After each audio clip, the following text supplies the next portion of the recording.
Alright, welcome to my second video about my workflow video. So last time I made my tiling window workflow management with the macOS video, and this time I wanted to showcase how I do the same, maybe even a little bit more with now Arch Linux. I switched recently to Omarchy, the distro by DHH, and I essentially wanted to recreate the one-click shortcut that I had with the macOS. So I have my browser here, I have my my notebook or my Obsidian on 3, and on one I have my terminal, so I can really fast switch between them, right? I don't know if this comes over the video, but yeah, I needed to have a really fast way of switching. I needed a couple of apps, so I wrote an article about this, my journey from macOS to Arch Linux with Omarchy. So yeah, it's basically my rundown through this article. You can read that if you want to read the text version of it. But yeah, before I wanted to make the switch, or I could have made the switch. I needed to open the new nodes. I needed some kind of Raycast version. So yeah, let's just go through them. So Obsidian obviously is working on Linux, so I can just take over my my shortcuts, my Obsidian dotfiles, and I basically were running up in no seconds. So this worked quite well. Raycast was a little bit harder, but with the latest version of Omarchy, if you don't know, we have also a launcher, right? Same as in Raycast. So it's a basically super shift, and then I can open Spotify, I can open GIMP, I can open all kind of stuff. But the cool thing is, if I hit a point, it will actually go through my files, and it will find all file content that I have on my machine. So if I search for let's say dig layer, not sure what will come up, but yeah, that's my recent Git I worked on. And then I can either open it with Alt Enter, it will open the folder if I'm on a file, let's say like this, and it will open it in the file browser. Or if I open it again, hit Ctrl R, it will open the last search. If I hit Enter, it will open the file, this time directly in Neovim. I can quickly quit it with Q, can hit it with Q, quit it with Q. You already see kind of the tiling window manager, that is Wayland that is installed, is pretty fast and smooth. So I can open many terminals if I want. I can close them. I can have a nice looking activity board. I can switch between with Vim shortcuts. I can kind of remove them. I can make them like in the middle, right?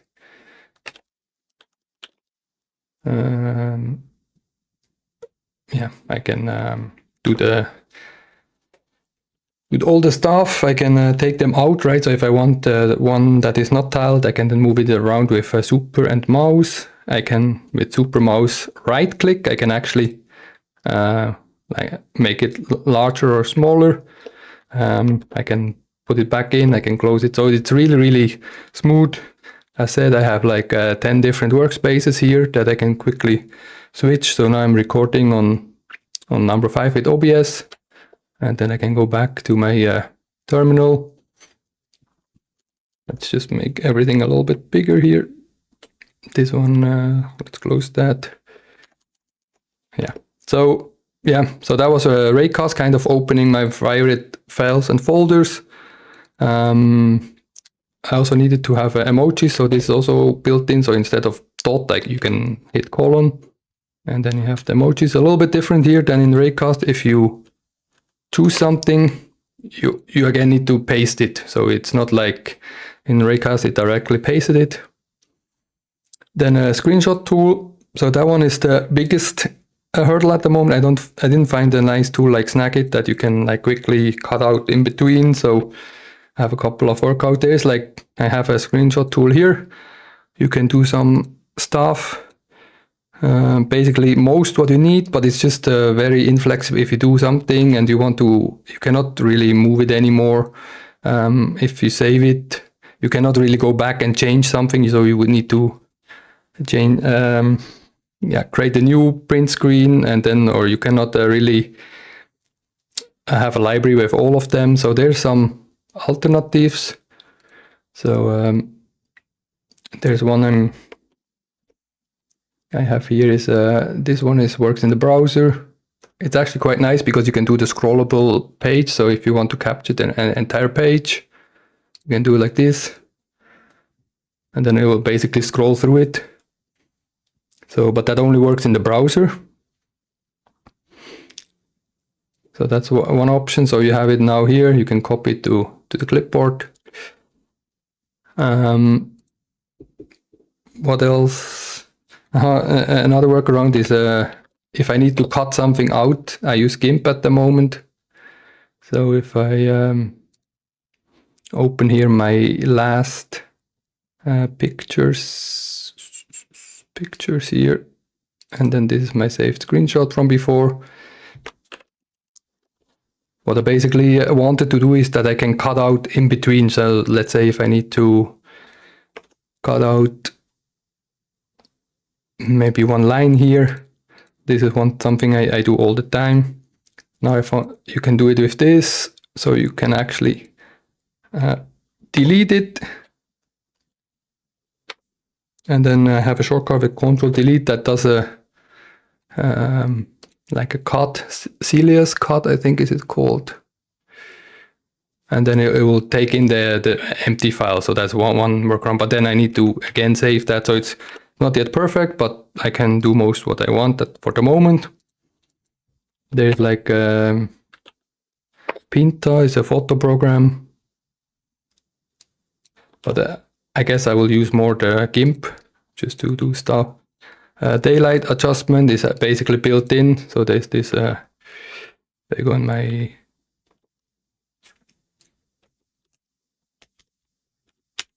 Omarchy configs. There's like Hyper Sunset is called. So I have Hyper Sunset, this one.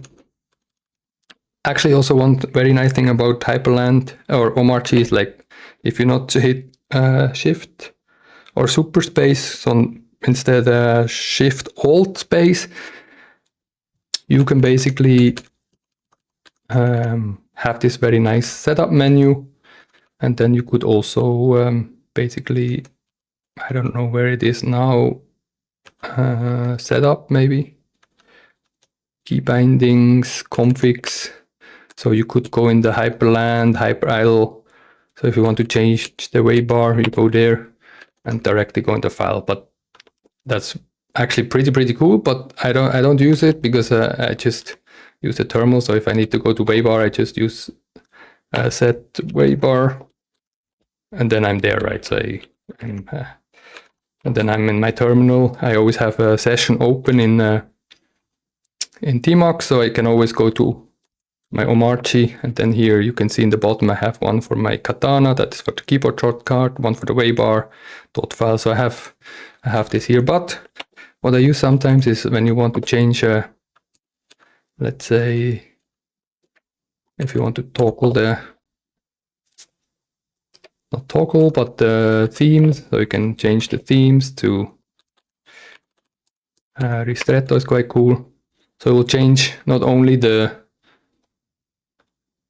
it will change the background, the waybar, even Neovim, but yeah, I configured that myself, so it doesn't, but it would.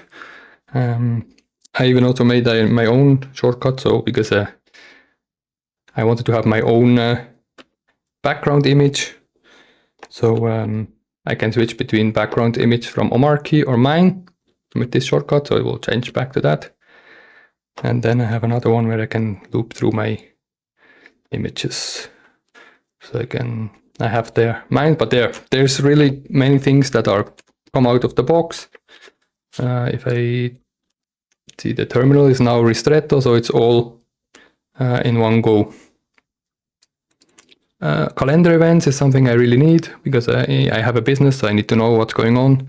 And the very cool thing is if you open the calendar, Morgan, it's actually based Linux based, so you can go here, and if you hover over it, this is the calendar, and right click, you actually see your next entries. But this is really helpful for me, so I can really see my calendar and my next items. There's also actually the notification. I made that a shortcut, so I can basically go back to the next notification. So you see that was the next. So if I miss one, I can just get it back and forth. So that's also a nice add-on. So I don't need the notification center of macOS where you have every small little thing that is saved there, but you can go back the last couple of items. You can say how many you want to go back. So yeah, this is another cool thing. Backup I don't have yet. I have backup all my files with Hyprland, which is Linux based. So I'm syncing all my files, and I also all my dot files are now in with Stow. So this is my Git repo. So it's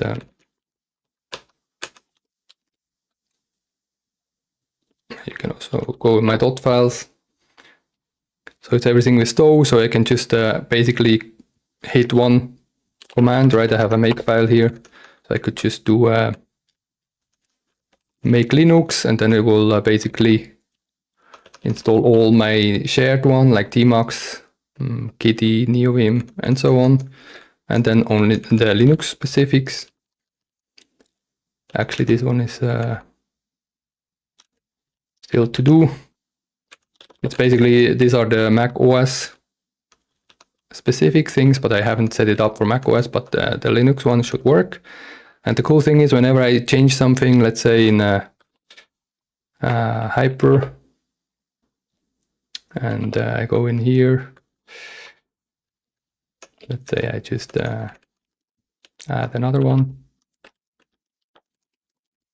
So these are my live settings, but if I go in my, basically my Git repo, you can really see the changes, right? So it's just a symlink.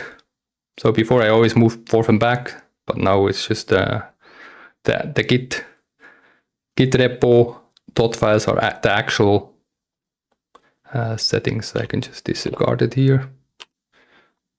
Yeah, this is one really nice thing I added as well. What else? Yeah, and the transition was actually quite smooth, and you have like here some settings, apps that are open.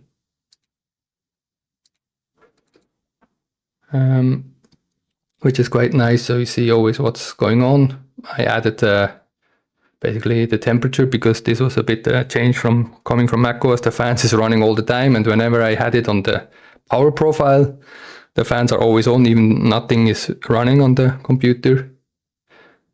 So I did a quick shortcut here. So if I click here, I have now the power profile and the balance and the battery saving. So that's something you can see, the CPUs, battery, and yeah, everything just works out of the box. You can you have even a TUI for the basically the VLAN Wi-Fi stuff. So you can scan here, then it will scan all the networks, and you can just switch with normal Win commands and close it again. I even made a launcher, so I can just launch it, scan it, and then close it again. So it's really also Bluetooth, external displays, everything just works out of the box. So you can basically install Omarchy, and within 10 minutes you're ready to go. Of course, I added a lot of shortcuts that I already had, but I also had to tinker a lot with other things.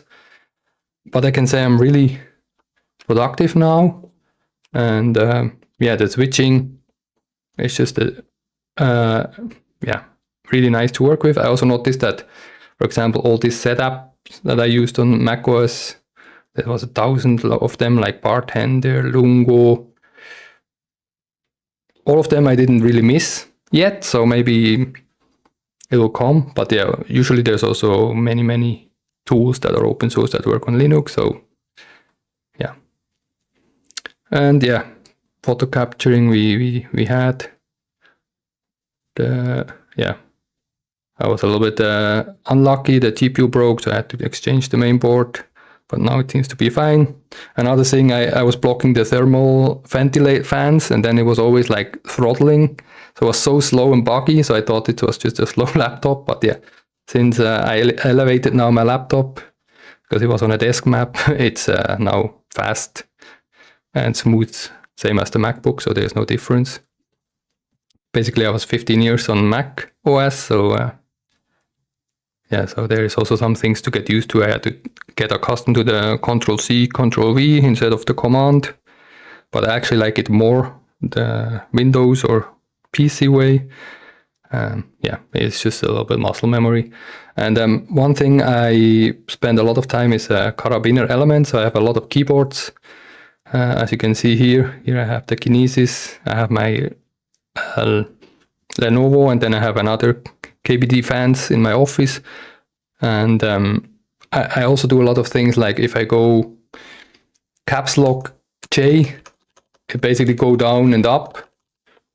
So it's like Vim motions, but with in the home row. So or when I hit caps lock and dash, it will do a M dash, or caps lock like this, it will open brackets. So I have some very dedicated ways of working, and I basically did that with Kanata. That was a little bit of a hassle to set up, but now they just also live in my dot files. So if I go in my Kanata, let's see, there should be somewhere here. So I have a Kinesis and Kanata, because, or Lenovo and Kinesis, they're both working for each keyboard, and then I have a shortcut to switch between them. That works quite nice. I also have a setup for the different monitors. So I just, when I go in my office, I put a Super Alt 8 for my office setup, Super Alt 9 is for my home setup, and Super Alt 0 is for my yeah, laptop or notebook only display. Walker is really cool. I even have also like the Apple shortcut, like Super Control Shift, and then I have some other emojis. That's the one I built myself. So yeah, that's another one. Usually use this, and yeah, you have shortcuts for like Signal, WhatsApp. So they just work, right? So also Figma, Grammarly. So these are just basically web apps. So it's just a website within its own border. So, but it's really nice how they work, right? So it's you can push them around. It feels like it's a dedicated app, but it's just a web app. So I have a lot of them installed. For example, my website. So I can have now my website within like a frameless thing. You can have the YouTube, which is also quite nice. So you don't have a lot of distractions. It's just yeah, watching it. What else? Yeah, I can truly recommend it. And yeah, I'm now since 2 or 3, 4 weeks on it full time. And I haven't opened my MacBook except if I needed to like restore some data or some missing keys or something, then I took it. But otherwise, it's really a pleasure to work. Also, the keyboard is much better. The screen is much better. It's a matte screen that works much better outside. Of course, not a Retina display, but that one doesn't bother me so much because I usually have an external display anyway. But I always thought the keyboard of the MacBooks are pretty good. But yeah, now I noticed that I like much more travel. Like I have my mechanical keyboard. So yeah, if you are interested to know more, you can read my article here. I talk a little bit more about it. You can find my dot files. They're all there. yeah, Claude, for example, there's no Claude desktop, right? So you just have the web app again. You cannot do MCP, unfortunately, but yeah, you can do other things, or yeah, I can do it within Neovim if I need to. So there's of course some downside. So if you're interested in my macOS workflow, you can check it out here. And yeah, notebooks. I bought a Lenovo ThinkBook, which is quite nice. But yeah, I probably would have bought a framework, but they're not available here. And yeah, it's just also so much fun, despite the time you spent. But it's actually time spent on really optimizing what I want, not like things like monitor doesn't work or things like that. So it's really things I really want to spend time on. And also now that mostly everything works, I already spent a huge amount less on it. So it's, yeah. Let me know how you use it. Yeah, the way bar I explained. Yeah, and I have everything else works the same, right? I can still upload my website here, see what has changed. I use lazy Git for almost everything. So I added here some things. I can then commit that, publish, make publish, deploy, and then it will be on my website. So if I go my website and go to the brain,